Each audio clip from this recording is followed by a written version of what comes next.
بہت بڑی خوبی ہے مسلمانوں کی آپس میں محبت سے رہنا، بہت بڑی خوبی۔ بلکہ رسول کریم صلی اللہ علیہ وسلم فرمانے لگے کہ لا تدخلوا الجنہ حتی تؤمنوا، تم جنت میں نہیں جاؤ گے جب تک کہ ایمان نہ لے کے آؤ، ولا تؤمنوا حتی تحابوا، اور تمہارا ایمان قابل اعتبار نہیں ہے جب تک کہ تم آپس میں محبت نہ کرو۔ تمہارا ایمان قابل اعتبار ہی نہیں ہے۔ اب ظاہر ہے جب ایمان ہی قابل اعتبار نہیں ہے تو اس کی نیکیوں کا وزن کا، اس لیے کہ نیکیوں کا جو وزن بنتا ہے وہ تو بڑھیا ایمان سے بنتا ہے، بڑھیا اخلاص سے بنتا ہے۔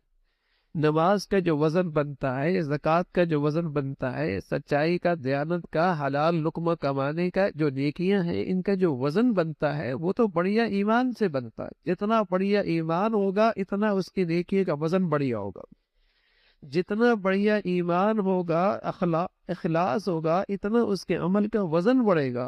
اور جب اس کا ایمان ہی قابل اعتبار نہ رہا تو بتائیے اس کے اعمال صالحہ کا وزن کہاں رہا۔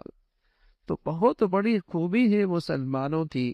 فرمایا لا تدخلوا الجنہ، جنت میں نہیں جاؤ گے، حتی تؤمنوا، جب تک کہ ایمان نہ لے آؤ، ولا تؤمنوا حتی تحابوا، اور تمہارا ایمان قابل اعتبار نہیں جب تک کہ تم آپس میں محبت نہ کرو۔ اور ظاہر ہے یہ محبت کب آتی ہے؟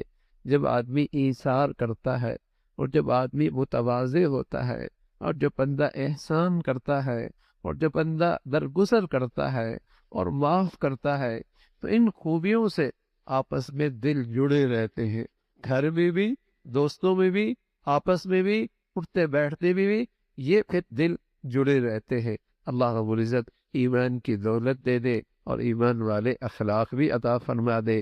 اللہم لک الحمد کلو ولک الشکر کلو، اللہم لک الحمد کلو ولک الشکر کلو، اللهم أعنا على ذكرك وشكرك وحسن عبادتك۔